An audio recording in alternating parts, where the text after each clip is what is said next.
las últimas dos secciones de la Confesión de Fe de Westminster sobre la Iglesia y luego las últimas cosas, la escatología. En el capítulo 25 empieza con dos definiciones de la Iglesia.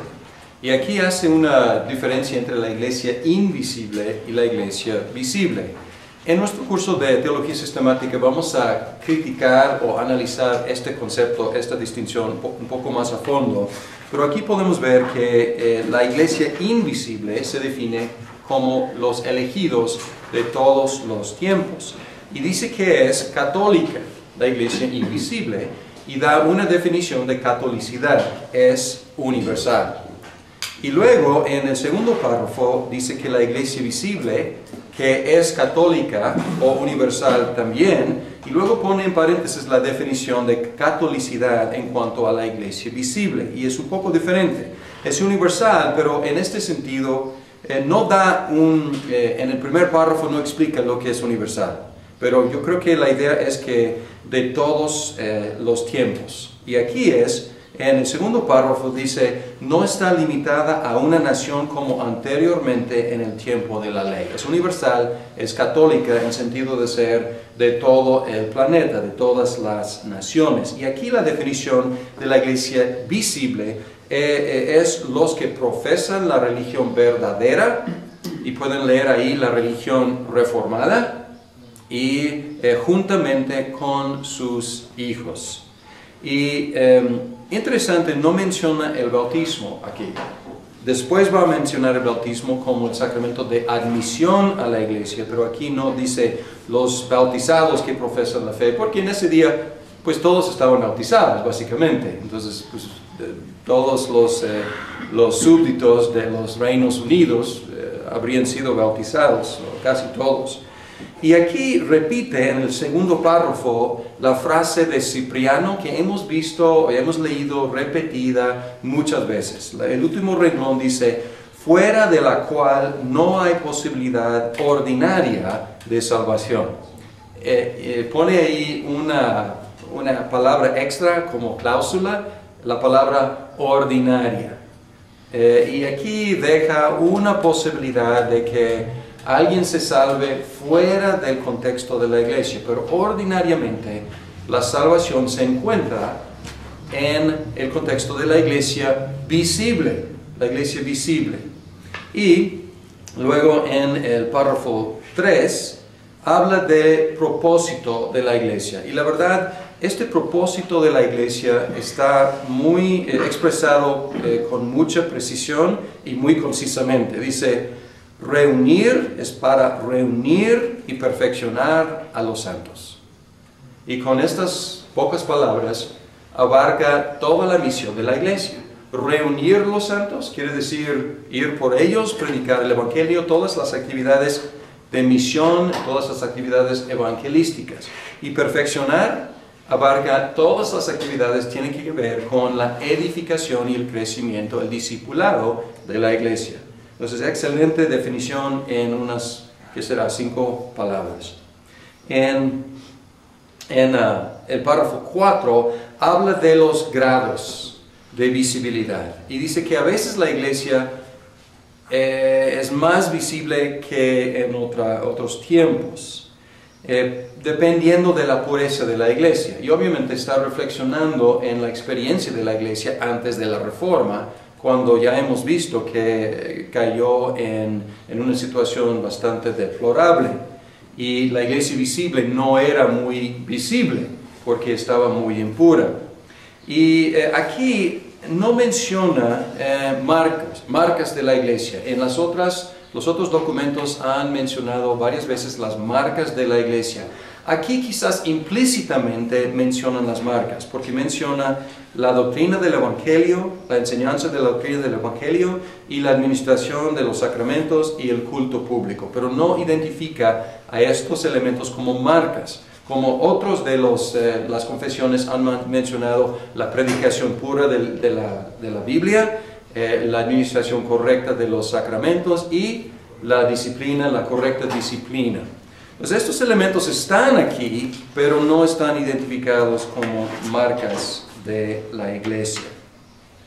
Y luego sigue en el párrafo 5 con la misma idea de que todas las iglesias son más o menos puras. No hay ninguna iglesia completamente pura.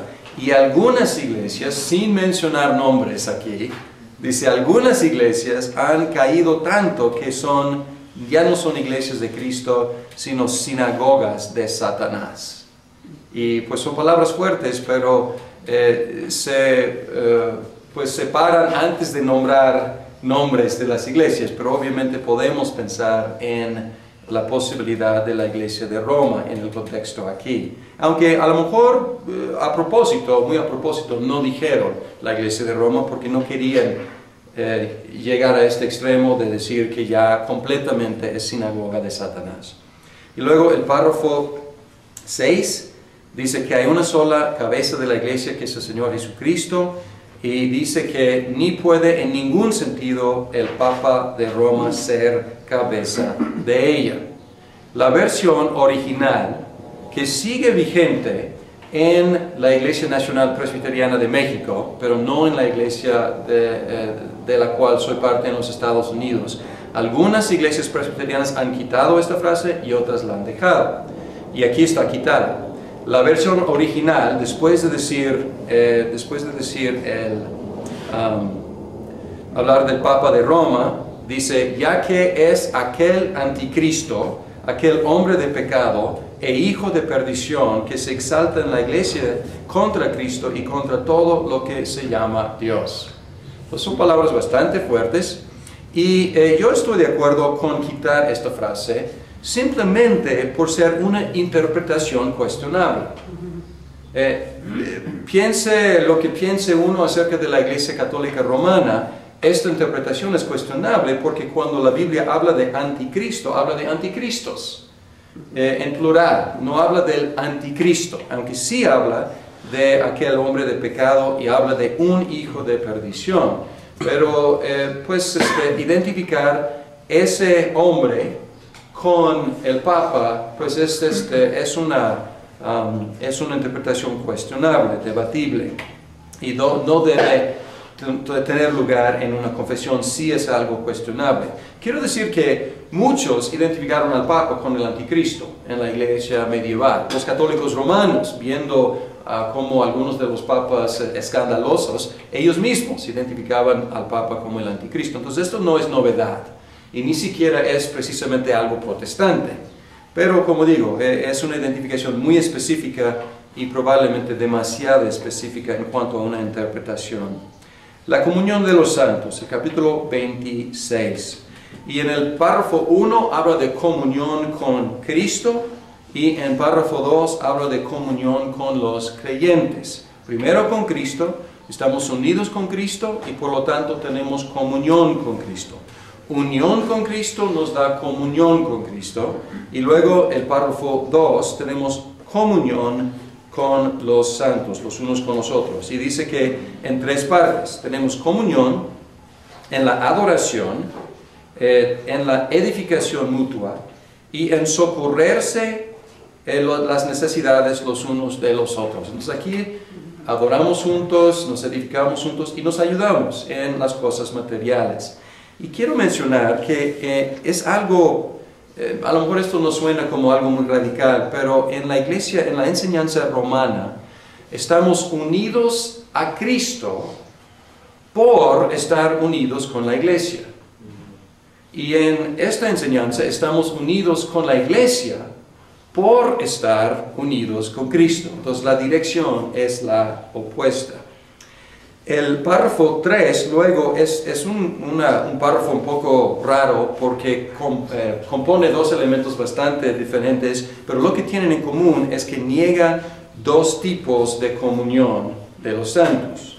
Dice que primero no tenemos comunión en el sentido con Dios, en el sentido de participar en su deidad. No somos deificados. No nos convertimos en partícipes de la sustancia de su divinidad. Y luego niega el comunismo, niega la negación de la propiedad privada. Dice que tenemos comunión con los bienes materiales los unos con los otros, pero no es en forma de ceder todos los derechos de propiedad privada y vivir en un comunismo impuesto. Más bien es algo voluntario, necesario, por supuesto, compartir nuestros bienes, pero es algo voluntario, no es comunismo. Entonces aquí reconoce la propiedad privada. Capítulo 27. Aquí da una definición de lo que es un sacramento. Y así empieza. Dice, los sacramentos son señales y sellos santos del pacto de gracia, instituidos directamente por Dios para representar a Cristo y a sus beneficios y para confirmar nuestra participación en Él. Y también para establecer una distinción visible entre aquellos que pertenecen a la Iglesia y el resto del mundo. Y para obligarlos solamente al servicio de Dios en Cristo conforme a su palabra. Entonces, esta es la definición del sacramento según Westminster. Y da, ¿qué será? 5 o 4 propósitos, funciones de un sacramento. Y deben, pues, notar estas 4 funciones después de las para representar, para confirmar, para establecer, para obligarlos. Y luego habla de la relación sacramental. Y en la teología reformada, en el párrafo 2, hay 3 elementos de un sacramento. La señal, lo señalado por la señal, o sea, la cosa señalada, y la relación entre la señal y la cosa señalada. Entonces, este es los 3 elementos de un sacramento, y menciona esto aquí. En cada sacramento hay una relación espiritual o unión sacramental entre la señal y la cosa significada. Y esto niega muchas otras posturas. Niegan la postura, por un lado, la postura de Roma, en la cual la señal se convierte en lo señalado. Y también niega, por el otro lado, el zwinglianismo. Ahora, es debatible si Zwinglio era un zwingliano, pero vamos a hablar de zwinglianismo, que tomaba las señales como meras señales, nada más, sin ninguna otra influencia que recordar lo señalado. Entonces, en Roma, la señal y la realidad se fusionan, se convierte en. En zwinglianismo, la señal simplemente apunta hacia. Y en el calvinismo, en la teología reformada, la señal tiene una relación estrecha con lo señalado. No se convierte en, pero tiene una relación muy estrecha entre las dos cosas.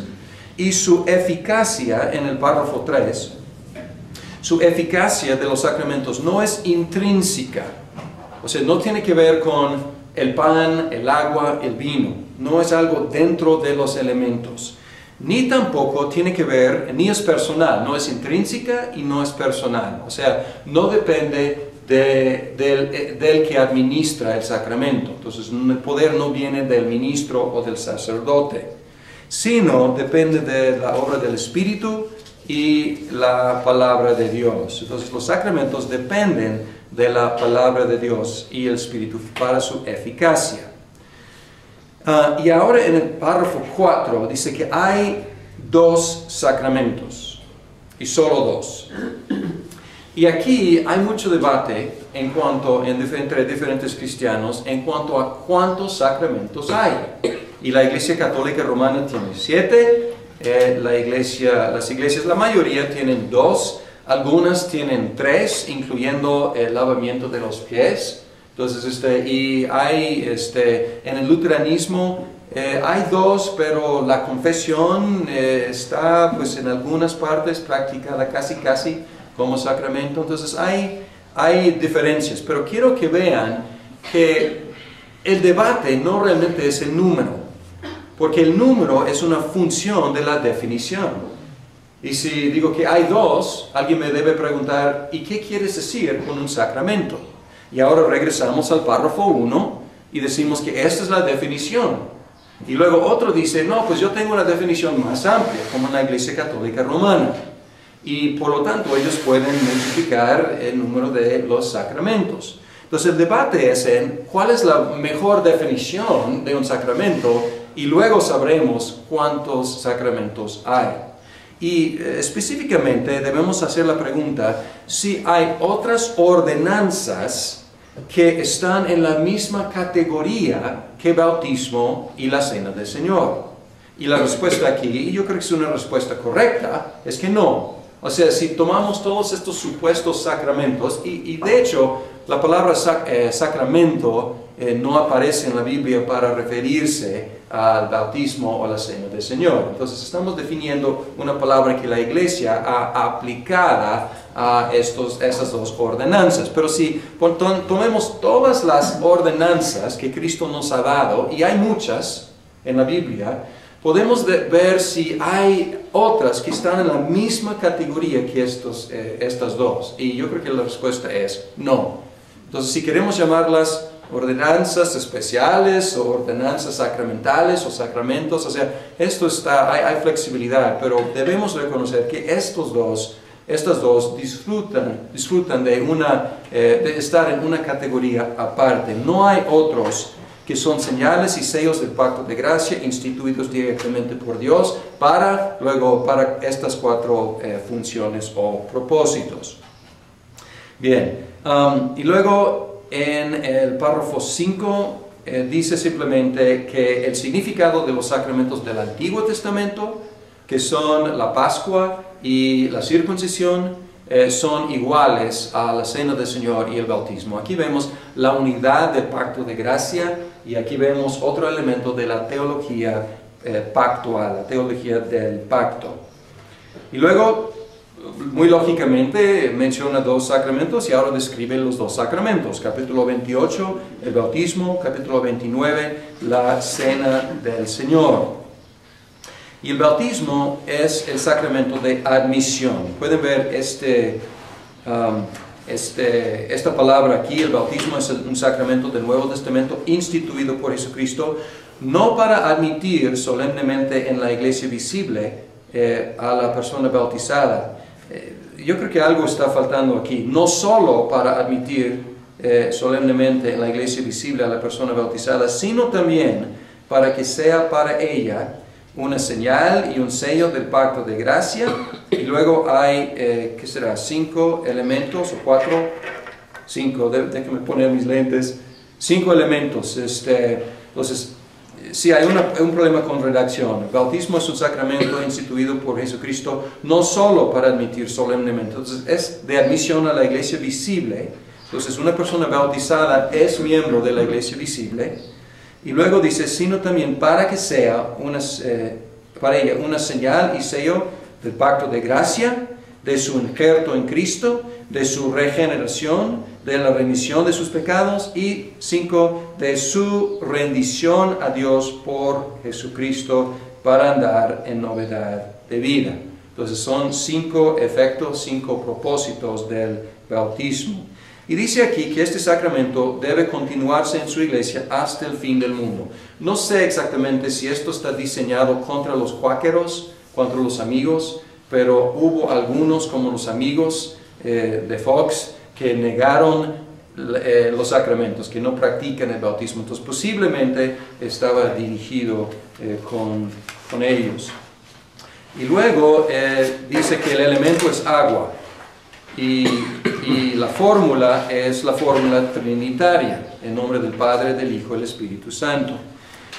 ¿Y por qué tiene que especificar agua? Porque en la iglesia romana usan agua y mezclan con aceite. En la iglesia ortodoxa también tiene su crismación, que ungen con aceite, además que el bautismo en agua. Entonces aquí dicen, no, es agua.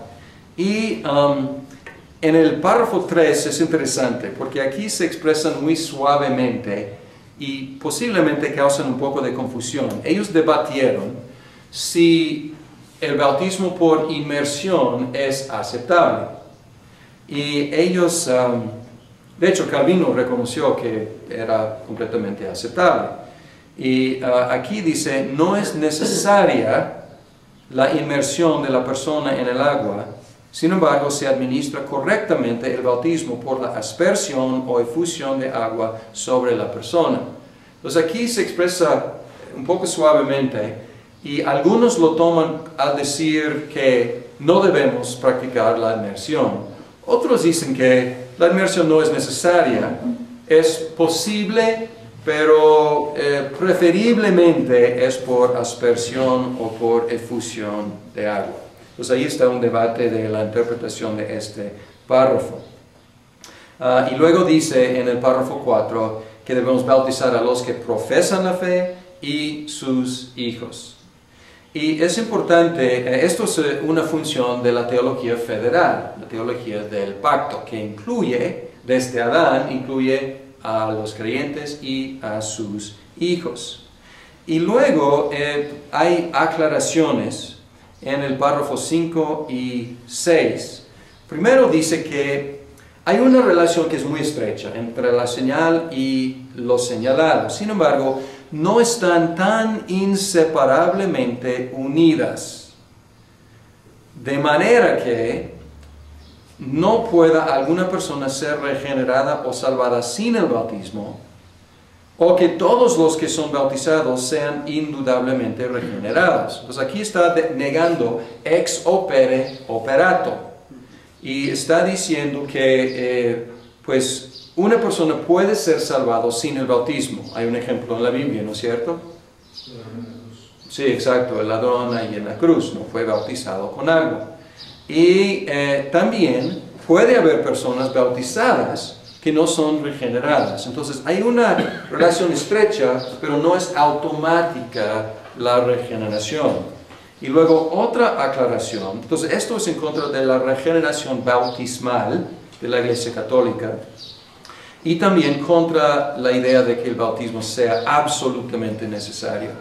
Es necesario porque es mandato de Cristo, pero no es absolutamente necesario para la salvación.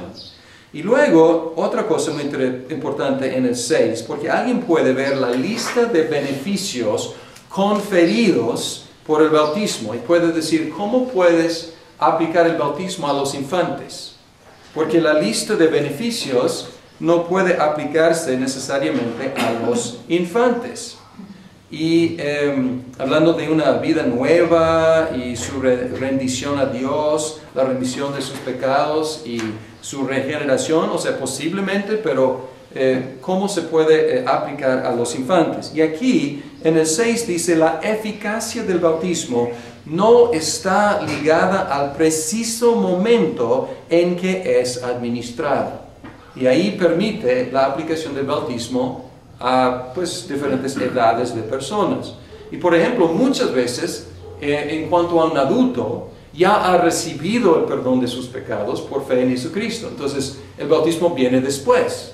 En el caso de los infantes, viene antes. Entonces, pero está diciendo que el momento no es lo más importante.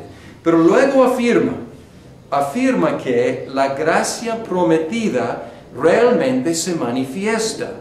Y la última frase, en su debido tiempo. Entonces, esto es como ánimo, consuelo para los papás actuales que están bautizando a sus hijos, pues Dios va a no solamente ofrecer, sino conferir estos beneficios a sus hijos en su debido tiempo. Y luego, el sacramento del bautismo es el párrafo 7, se debe administrar una sola vez a cada persona. Y todos los cristianos estamos de acuerdo con esto. Sin embargo, el problema es cuando hablamos de cuáles bautismos son bautismos válidos. Porque entre las diferentes ramas de la iglesia cristiana no se aceptan entre sí diferentes bautismos. Y aquí es interesante que los de Westminster y los otros reformadores no atacaron el bautismo católico romano. ¿Cómo? Vamos a ver que atacaron la misa. El sacrificio de la misa vamos a ver que atacan fuertemente, pero el bautismo no. Y algunas iglesias reformadas reciben el bautismo católico y otras no la reciben. Algunos católicos romanos, algunos sacerdotes romanos o obispos romanos aceptarían el bautismo ortodoxo o el bautismo protestante y otros no. Entonces está un poco difícil, aunque nadie quiere rebautizar, nadie quiere hacer eso. La cuestión difícil es cuáles bautismos realmente son aceptables. Bien, la Cena del Señor. La Cena del Señor tiene unos propósitos también y pueden subrayar aquí para. Y dice aquí 4 paras o 5 paras. Y diferente al bautismo, la Cena del Señor es perpetua. Bautismo una sola vez de admisión. Cena del Señor perpetua para edificación, para un recuerdo perpetuo del sacrificio de Cristo, para sellar en los verdaderos creyentes los beneficios de ella, para su alimentación espiritual y crecimiento en Él, para un mayor compromiso y hacia todas las obligaciones que le deben a Cristo y para ser un lazo y una prenda de su comunión con Él. Entonces todo esto es el propósito. Y aquí pueden ver que no es solamente un recordatorio, no es swingliano. Es para comunicar estos beneficios a los que participan. Y empieza su ataque contra la misa en el párrafo 2.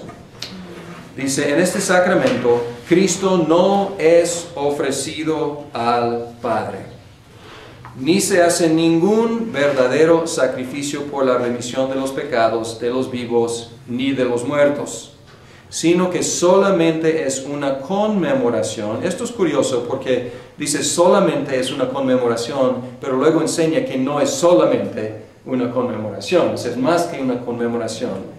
Del único sacrificio, único ofrecimiento de sí mismo. Entonces el amor en ese sentido sí. O sea, en cuanto a su sacrificio no es un resacrificio, solo es una conmemoración de su sacrificio, pero tiene otros propósitos y otras funciones. Y dice que la misa, el sacrificio papal de la misa, que es la doctrina confirmada en el Concilio de Trento hacía 80 años, como ellos le llaman, es la injuria más abominable al único sacrificio de Cristo.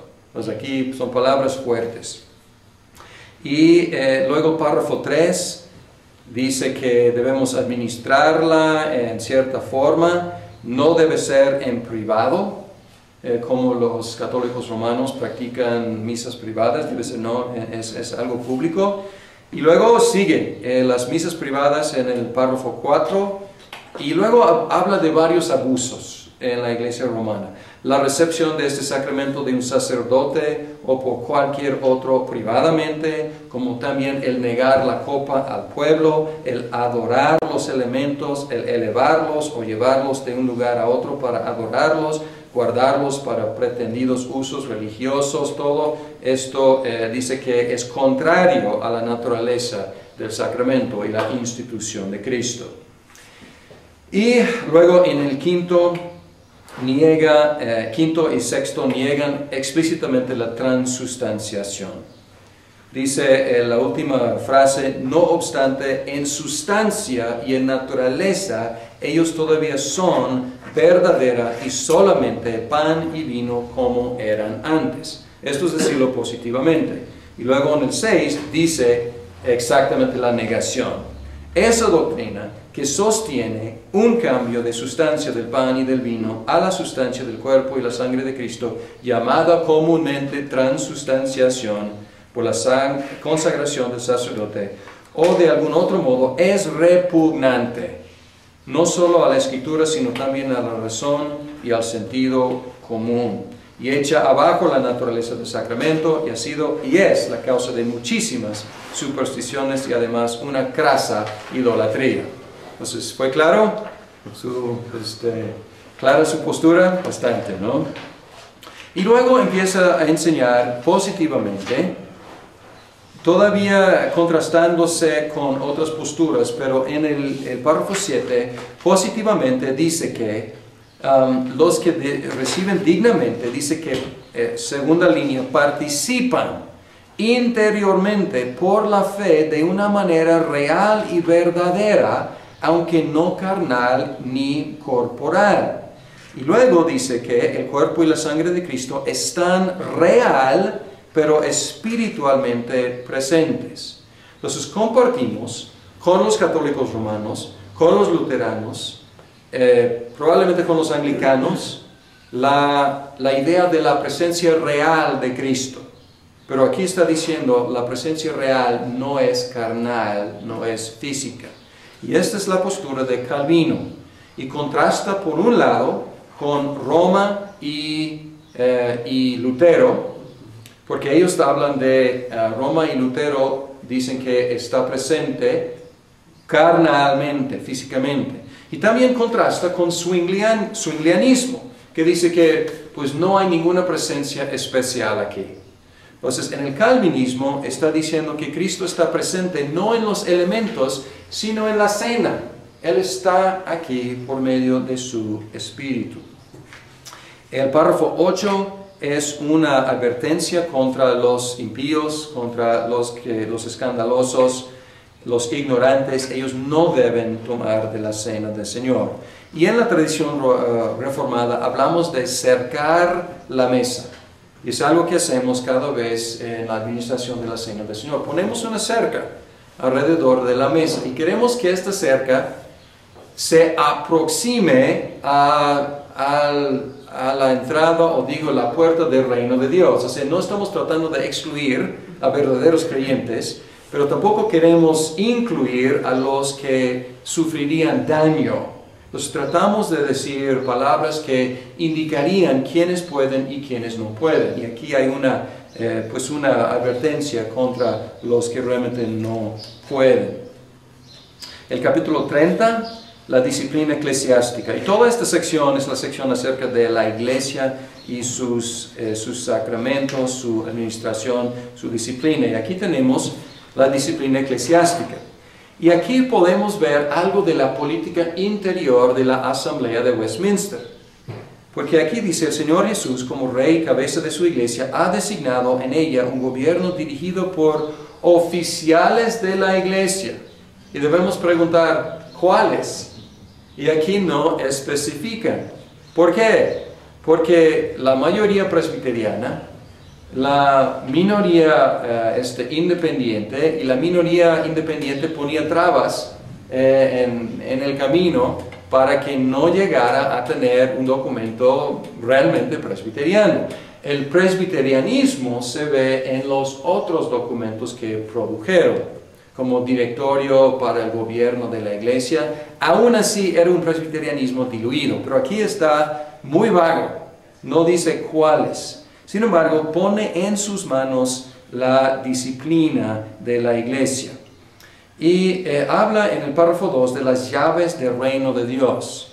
Cómo abrir el reino de Dios, cómo cerrar el reino de Dios. Y dice que los oficiales de la iglesia tienen ese poder de las llaves del reino.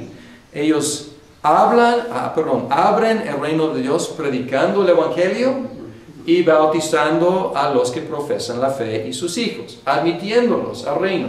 Cierran el reino de Dios por medio de la disciplina eclesiástica. Y la disciplina, en el párrafo 3, aquí habla de los propósitos de la disciplina.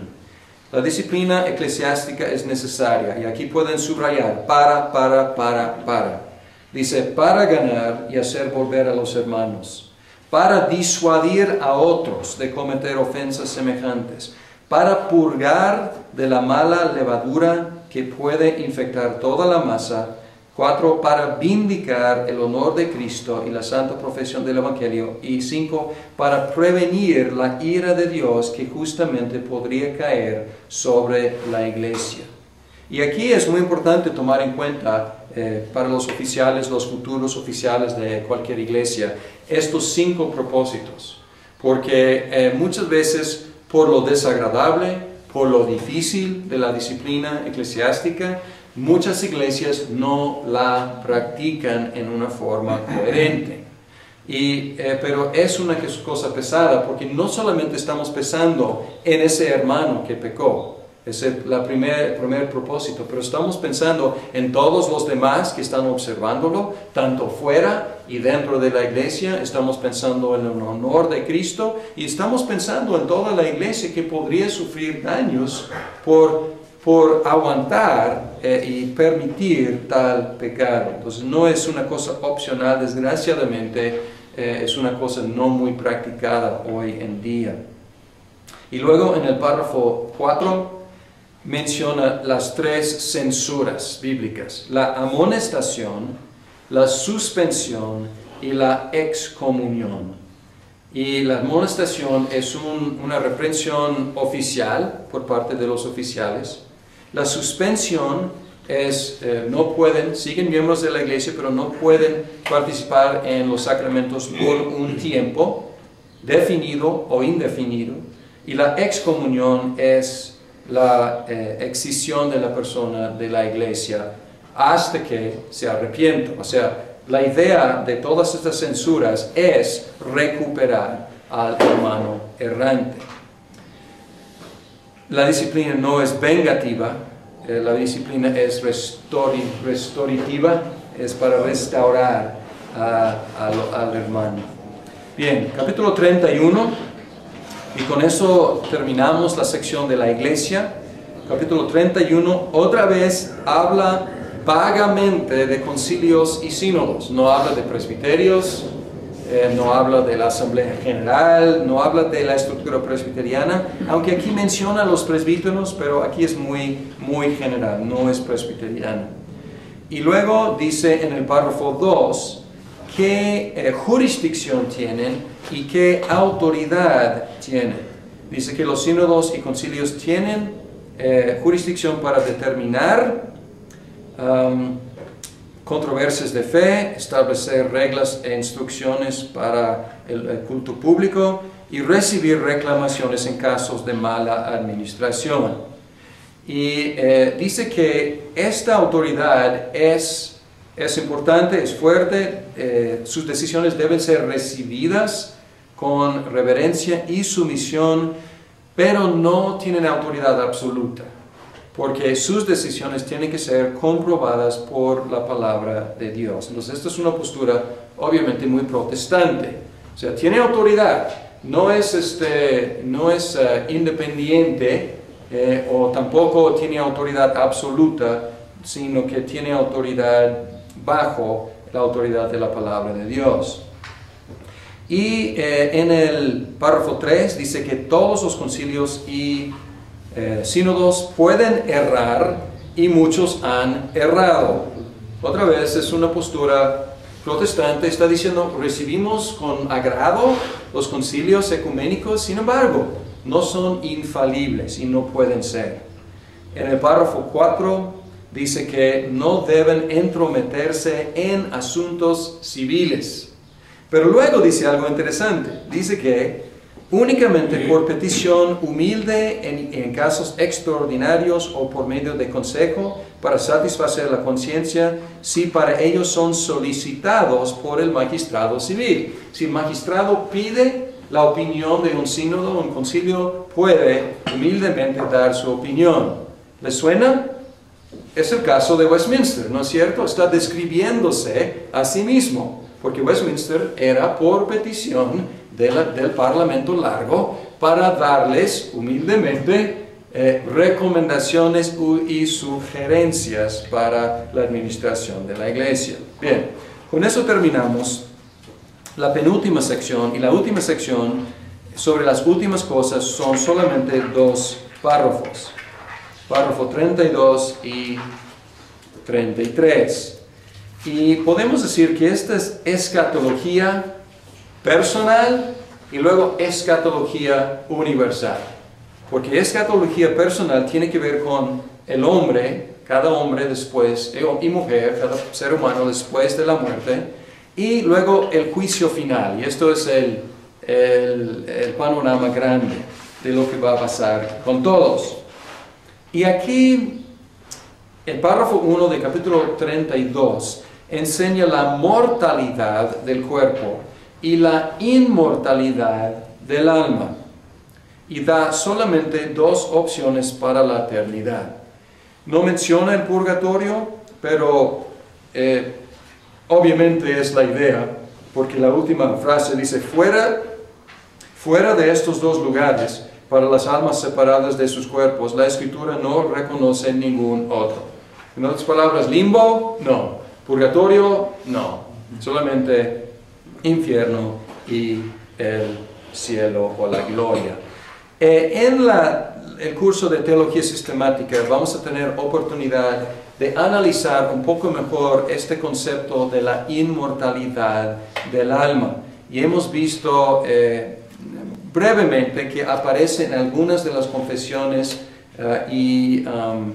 de las reformadas, pero es un concepto un poco problemático porque es más socrático, es más platónico que realmente bíblico en el lenguaje, pero tenemos que analizar a fondo para llegar a qué concepto quiere enseñar aquí, porque habla aquí no de una sustancia inmortal, sino una subsistencia inmortal, diciendo, no estoy exactamente qué con una subsistencia inmortal, pero tiene una existencia inmortal. ¿De dónde viene?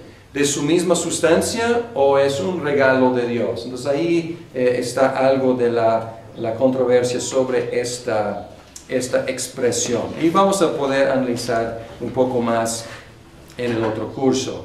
En el párrafo 2 dice que en el último día hay una transformación y una resurrección. Y los muertos resucitan con sus mismos cuerpos. Entonces, resurrección física y personal, con los mismos cuerpos, aunque transformados. Y dice que tienen otras cualidades, pero no especifica cuáles otras cualidades.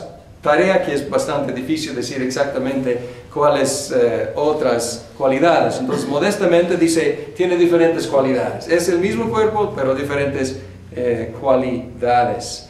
Y aquí no estaban, ahí en el tercer párrafo dice, los cuerpos de los injustos también resucitados, pero para sufrir deshonra, y los justos o los creyentes para recibir gloria con Cristo. No estaban pensando en los debates del siglo XX, obviamente, pero usaron lenguaje, y simplemente usaron lenguaje bíblico, hablando de la resurrección en el último día. Pero si queremos como interpretar esta expresión a la luz de los debates del siglo XX, debemos decir que probablemente estos párrafos admiten o el postmilenialismo, o el amilenialismo, pero no se prestan a una interpretación premilenialista. No, no es una negación absoluta, y como digo, es un debate más reciente, entonces es un poco anacrónico aplicar esto a un debate que surgió después. Sin embargo, al enfatizar que es el último día, y el último día es el día de juicio, pues solamente se admitirían, por lógica, postmilenialismo y amilenialismo. Bien, capítulo 33. Cuestiones que vamos a analizar también en el curso de Teología Sistemática. Juicio final. Dice que en el juicio final, los ángeles apóstatas, los ángeles que quedaron intactos, pues no tienen que ser juzgados, nunca pecaron.